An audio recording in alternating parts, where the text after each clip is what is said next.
समझ नहीं आ रहा अपने सैलरी इंक्रीमेंट का क्या करूं। बेटा इतना क्या सोच रहा है? अपने म्यूचुअल फंड्स के एसआईपी का टॉप अप करा ले। This is the right time. क्या? समझ में नहीं आया। बेटा इतना क्या सोच रहा है? अपने म्यूचुअल फंड्स का एसआईपी टॉपअप करा ले। This is the right time. अब समझा।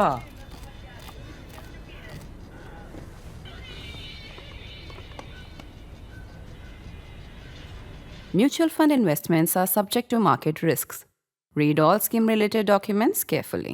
The placards in the photograph seem to plead with history. Your wives and babies may be next, one states. Another, held up by a very young girl, proclaims, "Iron spells tragedy." Late in the summer of 1937, the Imperial Japanese military had invaded China, began murdering its way through the country's villages and towns with a savagery rivaling that the Nazis would soon bring to Europe. In February 1939, when the ship Norway Maru pulled up at the port of Astoria to pick up a cargo of scrap metal, several dozen ethnic Chinese lined up on the docks to protest. Even in America, trade unionism was a very big deal in those days, and the longshoremen responsible for loading the Japanese ship refused to cross the ethnic Chinese picket line. The management threatened to fire them, but a compromise was hammered out. The Norway Maru would be loaded this once, but Astor Port would handle no more shipments of iron scrap to Japan. The United States wasn't happy with the invasion of Japan, but their bilateral trade was at that time controlled by a 1911 treaty. Congress didn't want to circumvent that treaty with an embargo on Japan. But public pressure built up, spurred in some part by journalists and missionaries reporting the horrors of that war. And in the summer of 1938, the year after that protest in Astor, President Theodore Roosevelt ordered a moral embargo against Japan. The morals being aircraft armaments, engine parts, accessories, aerial bombs, and torpedoes.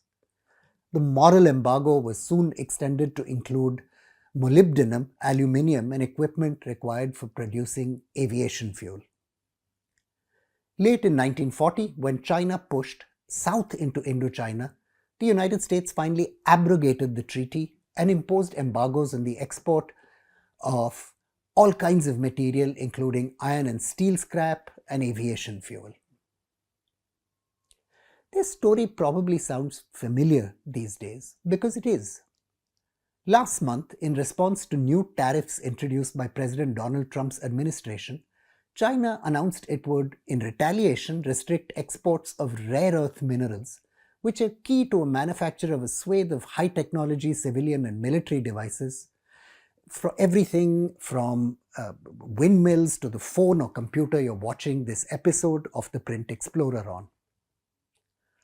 For its part, the Trump administration is about to sign a deal giving the United States a share of Ukraine's rare earth sales, and has even offered to buy Greenland, where there are large rare earth deposits, even though the one serious effort to dig them out ran into trouble because of the risks of uranium contamination. In this episode of Explorer, I want to look at why the geopolitical struggle to secure rare earth minerals is so fraught. You see, in 1940, Imperial Japan correctly understood that the US embargo would kill off its ambitions to become the hegemonic power in Asia. Japan had no big iron mines, it had no big way of making steel, and so the ban on scrap was a direct attack on its military. And so, on December 7, 1941, it made a surprise attack on Pearl Harbor, hoping to destroy America's carrier fleet. The attack failed, as you all know, and years have followed, ending in the atomic bombing of Hiroshima and Nagasaki. The war, it's important to understand, wasn't just about scrap metal, it was also about nationalism and race and empire. But it tells us how important resources are to shaping the actions of nations. The story began long before anyone was worried about rare earth elements, which, for those of you who paid attention in chemistry class, I didn't, are the 15 elements in the periodic table known as the Lanthanide series, and a few more. And so the story begins, as so many modern stories do, sometime around 1945. The Nazis had raced east in 1942 to secure the vast oil fields of the Caucasus, but were defeated at its gates in the famous Battle of Stalingrad. The Wehrmacht's defeat in the Second World War from then on was almost inevitable because it didn't have enough hydrocarbons to power its war machine. You can't fly fighters or drive tanks, obviously, if you don't have any fuel to put in them. And that's exactly what happened to the Nazi military. As an aside here, people used to claim that Adolf Hitler was a madman to begin a war on two fronts and fight with the West and the Soviet Union at the same time. The truth, as military historians now understand it, was that he couldn't fight a war on one front alone because the energy he needed to fight it was on his east. The United States, however, was able to make enormous amounts of hydrocarbons available to its allies. The Soviet Union had its own vast reserves, and the British had their colonial fields in Iraq and Persia. After the Second World War, the great powers basically carved up global access to these hydrocarbons, that is, to the petrol and diesel and natural gas that powers our world. Persian oil, President Franklin D. Roosevelt said to a British diplomat in 1944, is yours. We share the oil of Iraq and Kuwait. As for Saudi Arabian oil, it's ours. Pretty simple.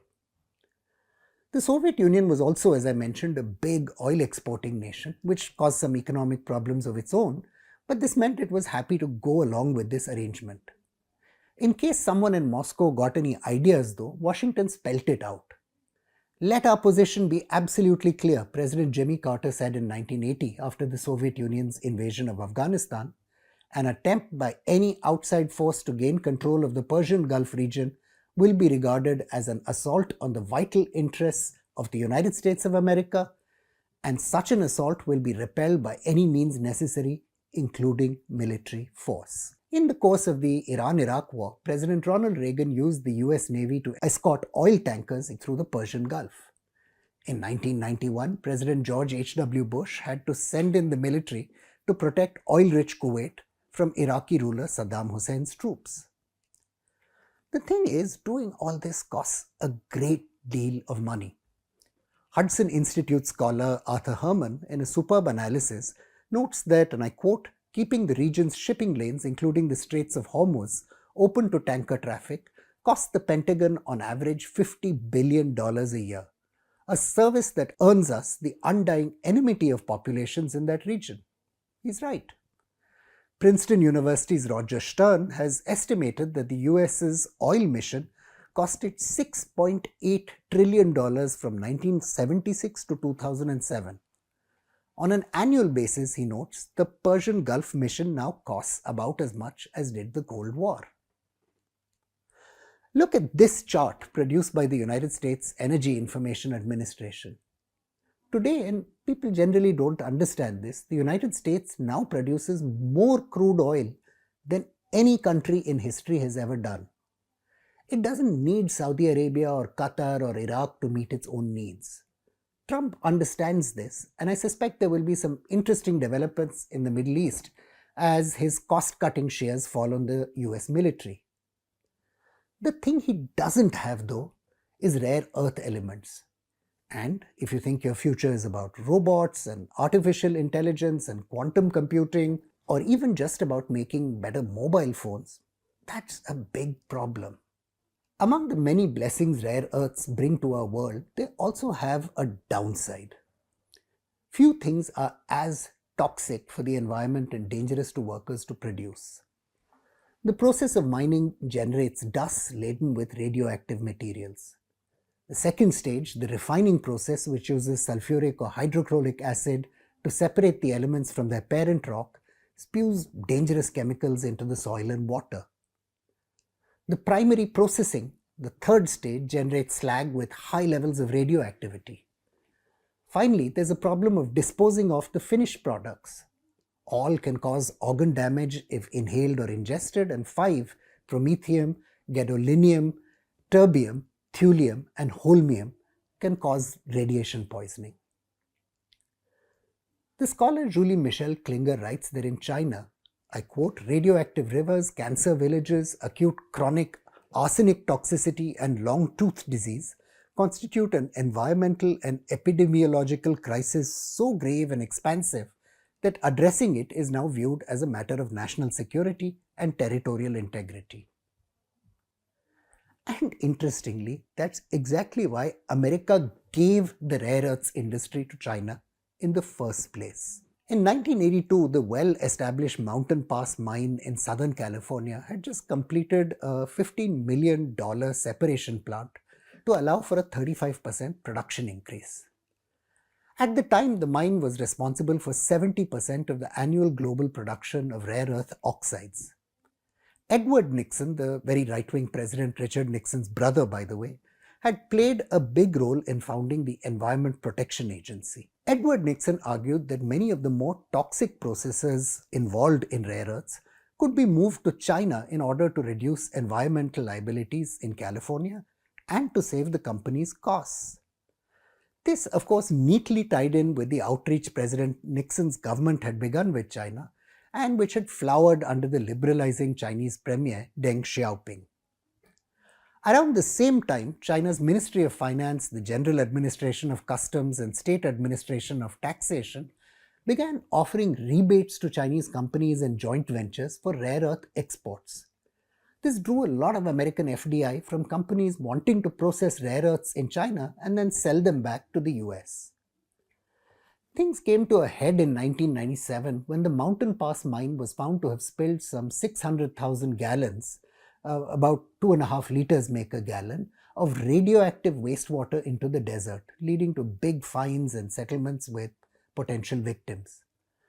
The mine halted operations altogether after San Bernardino County authorities initiated a lawsuit for damages and issued orders for a cleanup.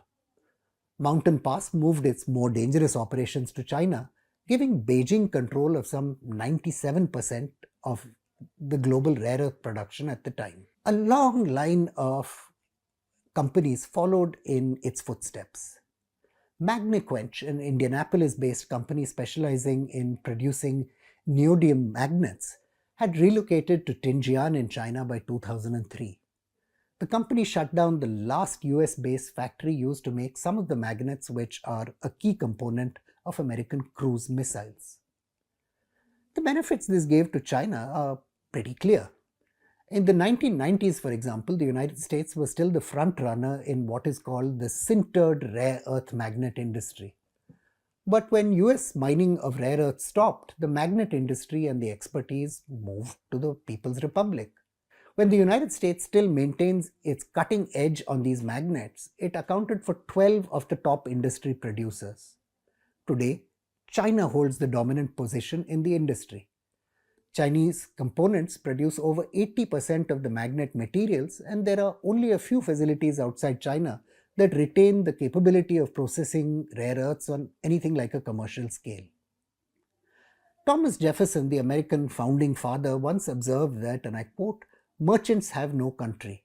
The mere spot they stand on does not constitute so strong as an attachment as that from which they draw their gains." To be fair to merchants, no one else in government or the political class seemed overly bothered about this offshoring either. As long as the world was globalizing and trade was free, what did it matter if some dangerous toxic substance was being processed in China or wherever else, as long as it could be sold back to the US? Everything worked perfectly, until it didn't. In 2008, the financial crisis threatened to tear the heart out of America's economy, and governments around the world began to wonder what this meant for the global order. China's then Prime Minister Wen Jiabao, in a famous March 2009 statement, publicly voiced concern over the safety of the $1 trillion his country held in American government debt. The head of the People's Bank of China, Xu Xiaochuan, demanded changes in the international monetary system, de-dollarization in other words. To many in China, it seemed the crisis had also given an opportunity to use their economic power to more effectively reshape the world order to its advantage. The first use of rare earths as a weapon came a couple of years later in 2010, when China began an informal embargo on some exports to Japan over a dispute over control of the Senkaku Islands. There is among experts a considerable debate over just how tough this embargo was and what exactly was affected, how much damage was caused. This much was clear though. From 2006, China had slowly begun cutting back its production of rare earths quotas, and by 2010, prices had begun to skyrocket, that is, heading into the embargo. Earlier, China had also tested the waters by restricting exports of other important materials. In 2009, the United States, the European Union, and Mexico had to launch a World Trade Organization case challenging China's right to restrict bauxite, coke, magnesium, manganese, and zinc exports. Again, China had cut production, forcing prices to rise, just like the oil and petroleum exporting states do with petrochemicals. On January 30, 2012, a WTO panel ruled that China was in fact in violation of WTO regulations. The scholar Sofia Kalantzakos notes in a brilliant book on the rare earths issue that China had, for all practical purposes, become a kind of rare earths OPEC of one. Japanese Foreign Minister Seiji Mihara, sharing a platform with then Secretary of State Hillary Clinton, reflected, even if this problem did not exist, that is the embargo, to rely for 97% of these resources on China as we look back was certainly not appropriate, and therefore we have to diversify the sources of rare earth materials. Fine, okay, but how? That was 2010. This is 2025. Well, the 2010 crisis passed and the issue slowly disappeared off the headlines with little changing. In 2012, there were problems again. This time again, the United States, the EU, and Japan chose to act in unison by simultaneously filing complaints with the WTO, demanding consultations with China over its restrictions on the exports of rare earths, tungsten, and molybdenum. The three powers alleged that China's actions were not in line with WTO provisions and once more complained about the imposition of export duties and export tariffs. This pressure, as well as direct diplomatic United States pressure, seemed to sort out things for a while. That was until Trump announced his tariffs and China retaliated with its rare earth ban. There isn't a shortage of rare earths as such. They're much less rare than the name makes them sound. China has the world's largest reserves, it's true, but it's followed closely by the United States. Australia and India both have rich reserves of monazite, though there are some special problems of extraction due to its radioactive thorium content. The real issue is that China, because of its long experience in this field now, has developed a competitive advantage in the separation of these elements by mastering the metallurgy of their deposits. And once that competitive advantage is established, it's very hard for new companies elsewhere to compete on price. From history, of course, we know that nations can act when they need to. The energy crisis of 1973-74 and 1979 showed US policymakers how crises in the Middle East could jam the wheels of industry in their country. Action was taken to shore up strategic reserves and policies were designed to stabilize the Middle East.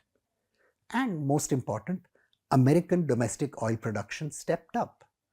The extraordinarily high production we see in the United States, after all, came under President Joe Biden's administration, which constantly marketed its desire to transition to alternate energy, but didn't leave the country insecure.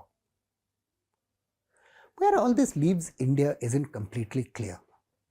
India clearly needs the United States' support to ensure access to critical materials, at least in the short term. Exactly what terms and conditions Trump might try to extract for that access, or for that matter China may ask for, remain profoundly unclear. India had to struggle in the face of past oil crisis, which hurt its economy and developmental prospects very deeply. Rare earths could be the next long-term headache policymakers need to start preparing to deal with now. I'm Praveen Swami and I'm a consulting editor at ThePrint. Thank you for watching this episode of The Print Explorer.